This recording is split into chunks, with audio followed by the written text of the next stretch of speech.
To है, chapter number 2 का जो टाइटल है वो है from hunting gathering to growing food.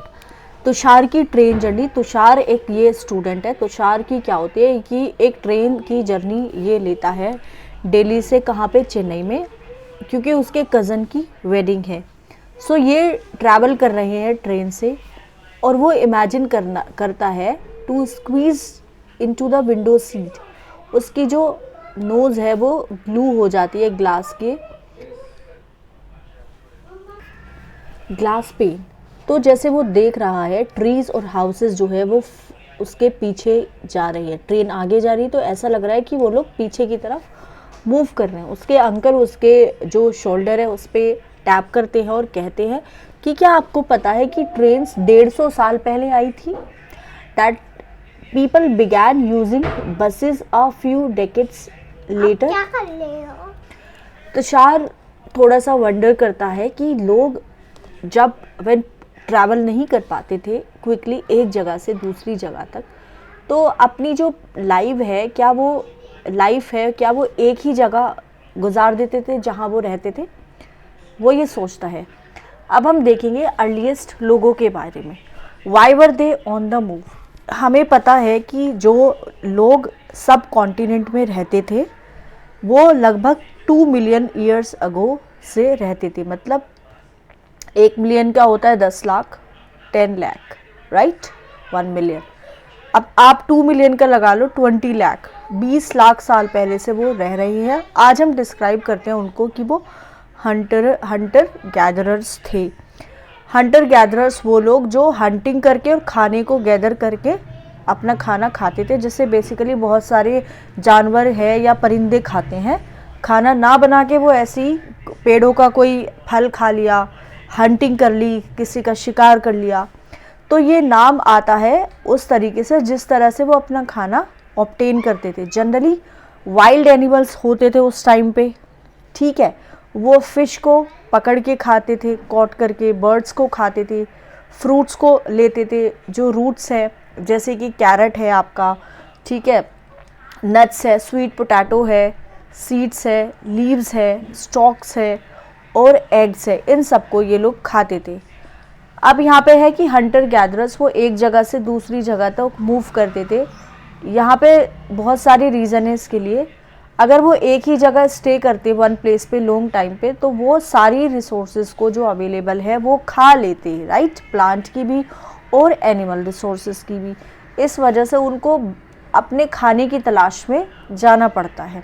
जैसे आपने परिंदों को भी देखा है, बर्ड्स को खाने की तलाश में ये एक जगह से दूसरी जगह आपको देखने को मिलेगी। सेकंड, एनिमल्स जब मूव करते हैं एक प्लेस से दूसरी प्लेस तक, छोटे अपने जो प्रे हैं उनको सर्च में, या in case of deer and wild cattle, grass या फिर leaves. So that is why those who hunted them had to follow their movements. जैसे आप जानवर को हंट कर रहे हो तो जानवर भी जा रहा है तो भाग जाते कई दफ़ा या दूसरी जगह चला गया, तो वो लोग भी अपने जानवरों का शिकार करने के लिए उनका पीछा करते थे। तीसरा तरीका होता है कि जो प्लांट्स है और ट्रीज़ है वो बेयर करते फ्रूट डिफरेंट सीजन्स में। तो पीपल भी मूव करते थे एक सीज़न से दूसरे सीज़न तक डिफरेंट तरह के जो प्लांट्स हैं उनकी सर्च में, ठीक है। फोर्थ जो रीज़न था वो ये है कि कुछ पीपल, प्लांट्स और एनिमल्स को पानी की ज़रूरत पड़ती थी सर्वाइव करने के लिए। पानी कहाँ पे पाया जाता है? लेक्स में, स्ट्रीम्स में और रिवर्स में। जब ये रिवर्स और लेक्स जो है कुछ पेरिनियल हैं, जो जिनका पानी हमेशा रहता है, कुछ सीजनल होती हैं। तो जैसे एक अगर रिवर सूख जाती थी तो वो फिर दूसरी जगह जाते थे। Alright, so how do we know about these people? अब होता है कि हमें लेकिन इतना इनके बारे में कैसे पता चला है? आर्कियोलॉजिस्ट ने पाए गए हैं कुछ एविडेंसेस हंटर गैदरर्स के, कुछ ऐसी चीज़ें जो वो यूज़ करते थे और बनाते थे। सो ये कहा गया इट इज़ लाइकली दैट लोग क्या बनाते थे और यूज़ करते थे टूल्स, किसके? पत्थर के बने हुए, स्टोन के, लकड़ी के बने हुए और हड्डियों के बने हुए, ऑफ विच स्टोन टूल्स जो है वो अभी भी सर्वाइव कर रहे हैं अभी तक। ज़्यादातर जो स्टोन टूल्स है वो मीट को कट करने के लिए, हड्डियों को कट करने के लिए, जो छाल है उसको स्क्रैप करने के लिए, छीलने के लिए, एंड जो एनिमल्स की जो स्किन्स है उनको हाइड करने के लिए यूज़ होते थे, या रूट्स को चॉप करने के लिए। इनमें से जो कुछ है may have been attached to handles of bone or wood to make spears and arrows for hunting। कुछ हो सकता है कि इनमें से जो कुछ लकड़ियाँ है, जैसे स्पीयर्स है, भाले है, ठीक है, एरोज है। Other tools they were use to chop wood which was use as a fire wood was also use to make huts and tools. तो ये जो बेसिक डेली एक्टिविटीज़ है उसमें ये काम आते थे। कुछ स्टोन टूल्स यूज़ होते थे, जैसे कि यहाँ पे आप देखोगे लेफ्ट में, ग्राउंड को डिग करने में, ताकि जो एडिबल ये रूट्स है उसको हम ले सकें खाने के लिए। कुछ क्लोथ्स को स्टिच करने के लिए यूज़ होते थे स्टोन्स। तो यहाँ पे हमने ये देख लिया इनका यूज़।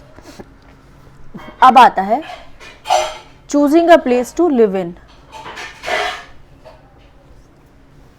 तो इसमें है कि मैप 2 में अगर आप देखोगे जितने भी प्लेसेस हैं ये रेड ट्रायंगल से मार्क्ड है। ये वो साइट्स है जहाँ से आर्कियोलॉजिस्ट ने कुछ एविडेंस पाए गए हैं हंटर गैदरर्स की। हंटर गैदरर्स बहुत सारी जगह में रहते थे, केवल इसमें से कुछ शोन है मैप में। बहुत सारी जो साइट्स है वह located near sources of water, जैसे कि रिवर्स और लेक्स। अब यहाँ पे जैसे ये कश्मीर के आसपास एक साइट है जो कि बुरज़ोहम है। फिर ये आपका मेहरगढ़ हो गया जो कि आपका पड़ेगा पाकिस्तान के आसपास, अफ़गानिस्तान पाकिस्तान की बाउंड्री पे। फिर ये है आपका डाओलाजी, हेडिंग, चिरंट, कोलदीवा, महागढ़, ये भीमबेटका जो कि एक केव है, इनाम गांव, हंसकी, etcetera.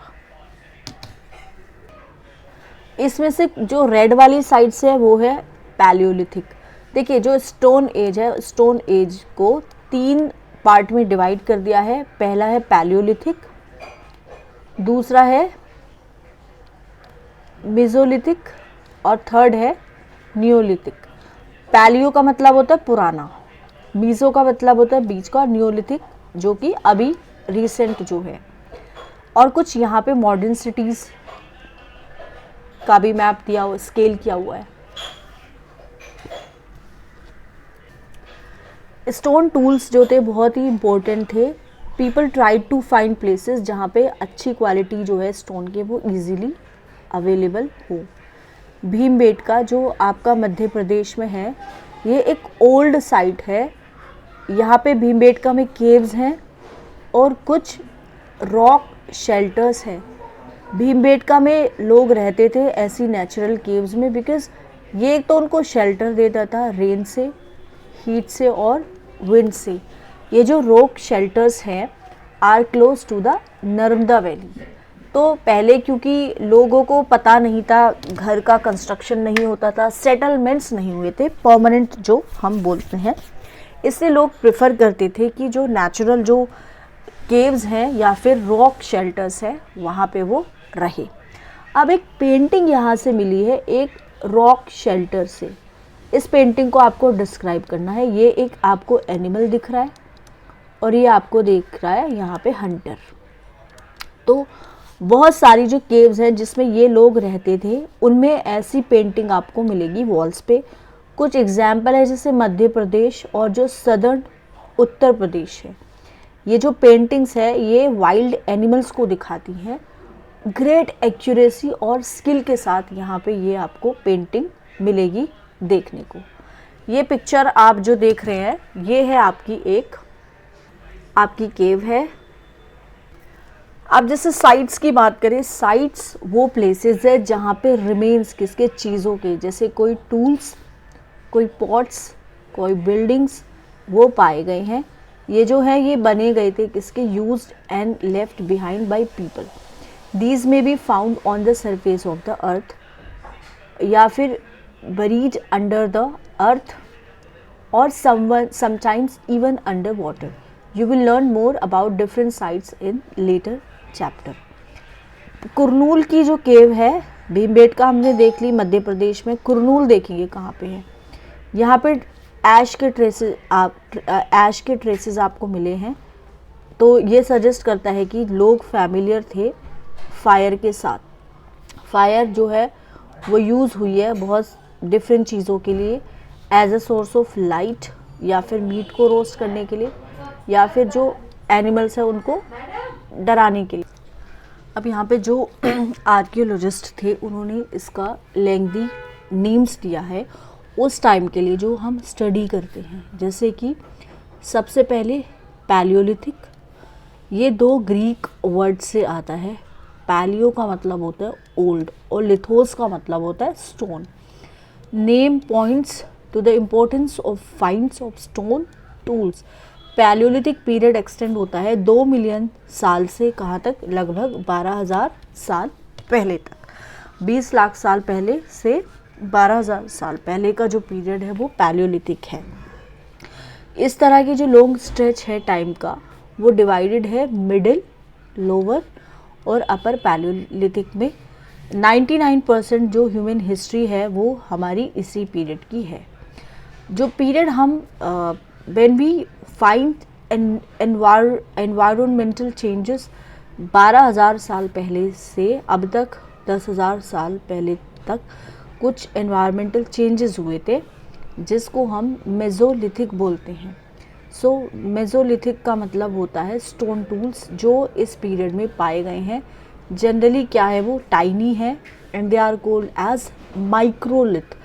Microlith were probably stuck on the handles of bone or wood to make tools जैसे saws, sickles. At the same time older varieties of tools वो भी अब यहाँ पे कंटिन्यू होते हैं यूज़ होने। नेक्स्ट स्टेज 10,000 साल पहले से लेके जो अब तक जो 10,000 साल पहले from about 10 years ago is known as neolithic. New का मतलब होता है new, right, new stone age. तो इस तरह से यहाँ पे ये डिवाइडेड है टाइम पीरियड। अब आता है चेंजिंग इन्वायरमेंट। 12,000 साल पहले की अगर हम बात करें तो कुछ मेजर चेंजेस हुए थे क्लाइमेट में पूरी दुनिया के। यहाँ पे क्या हुआ था, कंडीशन थोड़ी सी वार्म हो गई थी बहुत सारे एरियाज़ में। इससे क्या हुआ, ग्रासलैंड्स का डेवलपमेंट हुआ। इससे क्या हुआ, जो डियर है, एंटीलोप है, गोट है, शीप है, कैटल है, उनकी पॉपुलेशन में क्या हुआ, इंक्रीज़ हुई। एनिमल्स जो बेसिकली ग्रास पे सरवाइव करते हैं वो यहाँ पे आपको देखने को मिलेंगे। जो हंट करते थे इन एनिमल्स को अब वो इनको फॉलो कर रहे हैं। इनकी जो फूड हैबिट्स हैं उनको जान रहे हैं और इनका जो ब्रीडिंग सीजन्स है उनको जान रहे हैं।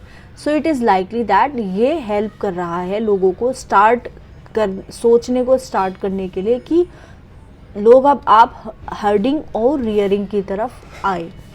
फिशिंग भी यहाँ पे अब क्या होती है, इम्पोर्टेंट हो जाती है। फार्मिंग का फिर शुरुआत होती है, हर्डिंग की शुरुआत होती है। ये एक टाइम था जब बहुत सारे ग्रेन बियरिंग ग्रासेस, कुछ ऐसे ग्रासेस जो ग्रेन बेयर कर रहे थे जैसे कि वीट, बार्ले, राइस, अब यहाँ पे आते हैं। नेचुरली डिफरेंट पार्ट्स में आते हैं सब कॉन्टिनेंट की। मेन, विमेन और चिल्ड्रन प्रोबेबली इन ग्रेन्स को कलेक्ट कर रहे थे खाने की तरह और वो लर्न कर रहे थे कि ये कहाँ कब ग्रो हुए, राइट, कब ये राइपन होंगे। सो इससे क्या हुआ, लोग अब प्लांट्स को ग्रो करने की सोच रहे हैं खुद से। इन दिस वे लोग यहाँ पे अब फार्मर बन जाते हैं। People could also attract and then tame animals by leaving food for them near their shelters. पहला जो एनिमल है जिसको हम बोलते हैं to be tamed was the wild ancestor of the dog. बाद में लोग एनकरेज करते हैं एनिमल्स को जो रिलेटिवली जेंटल थे and to come near the camps where they lived. ये एनिमल्स जैसे शीप है, गोट है, कैटल है और जो पिग है वो हर्ड्स में रहते थे और इनमें से ज़्यादा जो है वो ग्रास खाते थे। ऑफन लोग इनको प्रोटेक्ट करते थे अटैक से, वाइल्ड एनिमल के, और इस तरह से वो यहाँ पे क्या बन गए, हर्डर्स बन गए। ओके, अब यहाँ पे आता है ये डोमेस्टिकेशन। तो डोमेस्टिकेशन एक प्रोसेस है जिसमें लोग ग्रो करते हैं प्लांट्स को और एनिमल को। वेरी ऑफन प्लांट्स और animals that are tended by people become different from wild plants and animals. ये इसलिए होता है क्योंकि जो सेलेक्ट प्लांट्स है और एनिमल्स है डोमेस्टिकेशन के लिए वो सेलेक्ट करते हैं। फॉर एग्जांपल वो सेलेक्ट करते हैं उन प्लांट्स और एनिमल्स को जो डिजीज़ के प्रोन ना हो, यानी कि हेल्दी जो हो। ये सेलेक्ट करते हैं प्लांट्स को जो लार्ज साइज ऑफ ग्रेन दे, जिसका स्टॉक मजबूत हो, जो राइप ग्रेन है उसके वेट को बेयर कर सके। और सीड्स कहाँ से, सेलेक्टेड प्लांट से वो प्रिजर्व्ड है और वो सोन है ये इंश्योर करने के लिए कि जो नए प्लांट्स हैं और सीड्स है उनकी क्वालिटीज़ क्या होगी, सेम होगी। Amongst animals those that are relatively gentle are selected for breeding. ठीक है, एज अ रिजल्ट ग्रेजुअली जो डोमेस्टिकेटेड एनिमल्स है, प्लांट्स है, वो वाइल्ड एनिमल से या वाइल्ड प्लांट से डिफरेंट हो जाते हैं। फॉर एग्जाम्पल अगर हम उनके टीथ की बात करें, उनके हॉर्न्स की बात करें, वाइल्ड एनिमल के और जो डोमेस्टिकेटेड एनिमल हैं उनमें यहाँ पे आपको स्लाइटली एक डिफरेंस मिलेगा। अब आपको ये दो सेट्स है टीथ के, ये देख के आपको बताना है कि इनमें से कौन सा वाइल्ड एनिमल को बिलोंग करता है और कौन सा जो डोमेस्टिकेटेड वन है उसको बिलोंग करता है। सो डोमेस्टिकेशन एक ग्रेजुअल प्रोसेस थी जो बहुत सारे पार्ट्स में हुई। वर्ल्ड के 12,000 साल पहले से ये शुरू हुई। वर्चुअली जितने भी प्लांट्स थे, एनिमल्स थे, प्रोड्यूस के थे जो हम यूज़ करते हैं वो किसकी वजह से है, डोमेस्टिकेशन की वजह से ही हैं। कुछ अर्लीस्ट प्लांट्स हैं जो डोमेस्टिकेट हुए थे, वो क्या था, जैसे वीट और बार्ली। अर्लीस्ट जो एनिमल है जिसका डोमेस्टिकेशन हुआ था वो शीप और गोट। ठीक है, अब ways in which grain was used, बहुत सारे तरीके थे जिसमें ग्रेन जो है वो क्या है यहाँ पे यूज़ हो रहा है। If you want to plant a seed, अगर आप एक सीड को प्लांट करना चाहते हैं तो आप नोटिस करोगे कि ये कुछ टाइम लेता है किसके लिए, ग्रो करने के लिए। ये बहुत सारी वजह से हो सकता है, बहुत सारे डेज ले सकता है, वीक्स भी ले सकता है, मंथ्स भी, और कुछ केसेस में ईयर्स भी। जब लोग ग्रोइंग प्लांट सीख रहे थे तो इसका मतलब है कि उनको एक ही जगह रहना है लंबे टाइम के लिए ताकि वो अपने जो प्लांट्स हैं उनको वाटर कर सके, ठीक है, वीडिंग से को हटा सके और उनको प्रोटेक्ट कर सके एनिमल्स और बर्ड्स से, टिल द ग्रेन राइपेंड। और फिर उसके बाद ग्रेन को वो केयरफुली यूज़ करते हैं। तो बहुत सारे वेज है जिसमें ग्रेन यूज्ड था, सीड की तरह, फूड की तरह भी, गिफ्ट्स की तरह भी, और स्टोर्ड फॉर फूड।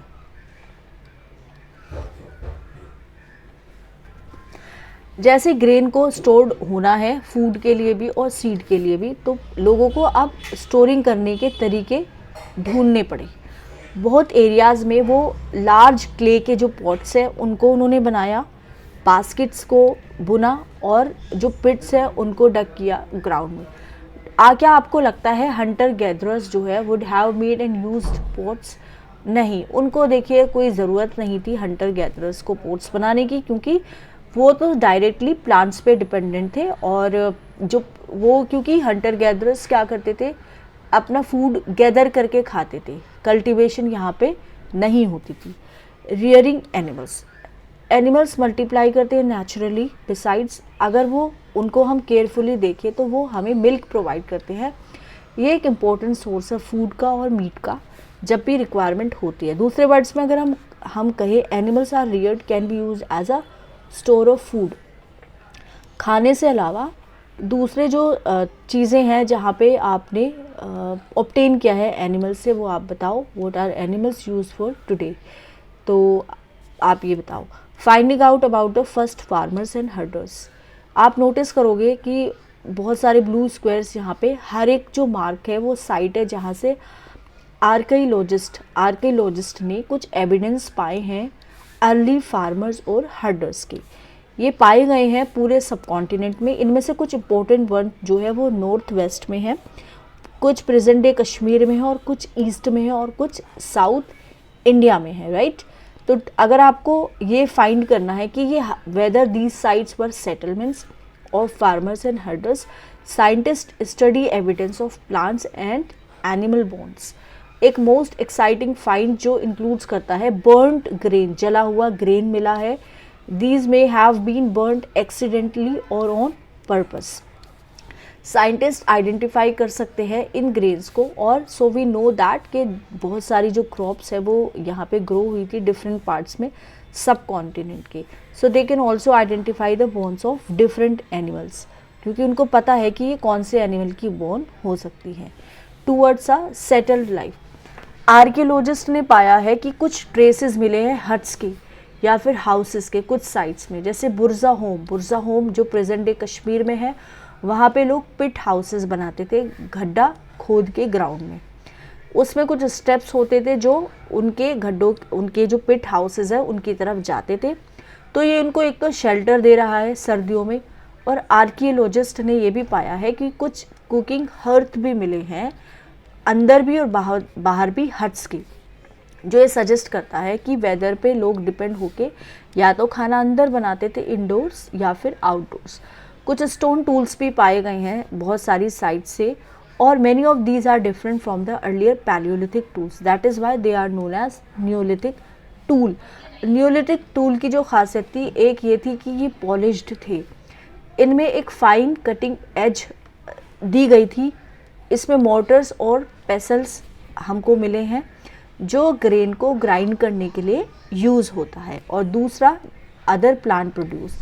मोटर्स और पेसल जो है वो ग्रेन को ग्राइंड करने के लिए यूज़ होता है आज भी, बहुत 1000 ईयर्स लेटर भी ये यूज़ में आया है। At the same time palaeolithic types के जो टूल्स हैं वो continue to be made and use, and remember some tools were also made of bone, कि कुछ यहाँ पे पत्थर के ही नहीं है, कुछ आपको यहाँ पे बोन के भी मिल रहे हैं। अब ये जैसे ये आपको एक टूल दिखेगा, ठीक है, अब यहाँ पे देख रहे हो इसकी जो एजेस है वो बहुत ही आपको शार्प देखने को मिलेगी। दूसरा जो पॉलिश्ड है, पॉलिश्ड यहाँ पे आपको टूल्स देखने को मिलेंगे न्यूलिथिक टाइम पे। ओके, बहुत तरह के अर्दन पोट्स ये भी पाए गए हैं इन जगह से। These were sometimes decorated and were used for storing things. तो पीपल बिगैन यूजिंग पोट्स किसके लिए, जैसे खाना, अब एग्रीकल्चर आ गई है तो खाना वो बना रहे हैं, स्पेशली ग्रेन्स जैसे चावल बना रहे हैं, वीट बना रहे हैं, लेंटिल्स बना रहे हैं, जो अब इम्पोर्टेंट पार्ट है हमारी डाइट का। बिसाइड ये अब यहाँ पे क्लॉथ को वीविंग भी कर रहे हैं क्लॉथ की, ठीक है, अब using different kinds of material. So using different kinds of material, for example cotton, that could now be grown. Did things change everywhere and all at the once? सब जगह क्या ऐसा ही था? नहीं, कुछ एरियाज़ में men and women still continue कर रहे हैं अभी भी हंट करना और गैदर करना फूड का। दूसरी जगह क्या हो रहा है, लोगों ने फार्मिंग को एडोप्ट कर लिया है और वो हर्डिंग भी कर रहे हैं slowly. Over several thousand years, besides in some cases people tried to combine these activities doing different things during different seasons. What do you think could have been stored in this jar? एक jar है, इसमें आपको क्या लग रहा है क्या store हुआ? हो सकता है कुकिंग के लिए यूज़ हुआ हो, कुछ ग्रेन्स इसमें स्टोर हो गए हों, है ना, तो ये पॉसिबिलिटी है। क्लोजर लुक अगर हम देखें, मेहरगढ़ की साइट है, ये साइट जो है ये फर्टाइल प्लेन में लोकेटेड है, बोलन पास के पास, जो एक इम्पोर्टेंट रूट्स है ईरान में, ईरान तक जाने का, ठीक है। इंडिया से अगर हम ईरान जाए तो एक बोलन पास होता है, वहाँ से होके ईरान जाया जा सकता है। Mehrgarh was probably one of the places जहाँ पे लोगों ने बार्ले और वीट को ग्रो करना सीखा, और शीप और गोट्स को पहली बार जो है वो इन्होंने रियर किया, ठीक है। तो मेहरगढ़ की खासियत क्या है कि मेहरगढ़ वो जगह है जहाँ पे आपको बार्ले, बाजरा और वीट मिलेंगे और शीप और गोट्स भी मिलेंगे। सो ये अर्लीस्ट विलेजेस है जिनका हमें पता चलता है। एट दिस साइट बहुत सारे जो एनिमल की जो बोन है वो भी पाई गई हैं, बोन्स ऑफ वाइल्ड एनिमल जैसे कि deer and pig and also bones of sheep and goat, ये भी यहाँ पे हमें पाई गई हैं।